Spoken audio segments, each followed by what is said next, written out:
విశాఖలో కాలుష్య నియంత్రణకు ప్రభుత్వం కట్టుబడి ఉందని డిప్యూటీ సీఎం పవన్ కళ్యాణ్ చెప్పారు. నగరంలో ధూళి కణాల పొల్యూషన్ ఎక్కువగా ఉందన్నారు. ఇక పొల్యూషన్ తగ్గించడమే కాకుండా త్వరలోనే ఆడిట్ చేయిస్తామని తెలిపారు. విశాఖ పారిశ్రామిక ప్రాంతంలో 40 లక్షల మేర మొక్కలు నాటారని పవన్ కళ్యాణ్ పేర్కొన్నారు. పొల్యూషన్ కంట్రోల్ బోర్డు కార్యాలయంలోకి ఎవరైనా వెళ్లి ఫిర్యాదులు చేసే అవకాశం కల్పిస్తామని వెల్లడించారు. ఇక త్వరలో విశాఖలో పర్యటిస్తారని పవన్ చెప్పారు. విశాఖలో జల, వాయు, శబ్ద కాలుష్యం తగ్గించేలా అన్ని రకాల చర్యలు తీసుకుంటామని డిప్యూటీ సీఎం పవన్ కళ్యాణ్ భరోసా ఇచ్చారు.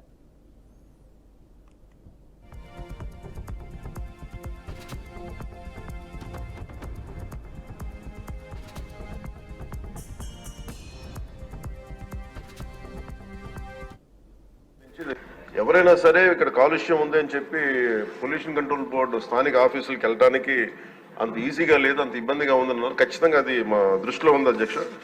డెఫినెట్లీ దాని వాళ్ళు కరెక్టెడ్. ఎవరైనా సరే పొల్యూషన్ ఉంది అనేది మాకు ఇబ్బందిగా ఉంది అని చెప్పి పొల్యూషన్ కంట్రోల్ బోర్డుకి ఏ ఆఫీస్కైనా వెళ్ళేలాగా ఆ చర్యలు తీసుకుంటాం అధ్యక్ష.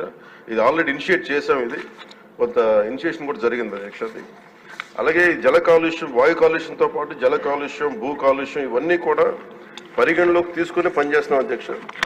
ఈరోజు క్వశ్చన్ అవర్ కాబట్టి అన్ని అంశాలకి నేను సమాధానం కొంచెం క్షుణ్ణంగా మేము ఒక అవగాహన చేసుకొని ఇంకొంచెం దీని మీద ఒక కార్యాచరణ రూపొందించి సదరు గౌరవ సభ్యులకి మీ దృష్టిలో పెడతానండి.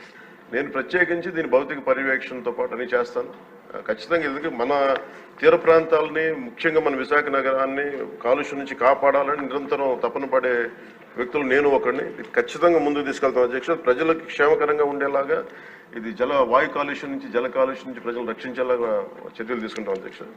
అది భౌతికంగా అది నేనే ప్రత్యేకించి సంబంధిత అధికారులతో ముందుకు తీసుకెళ్తాను అధ్యక్ష. ఎవరైనా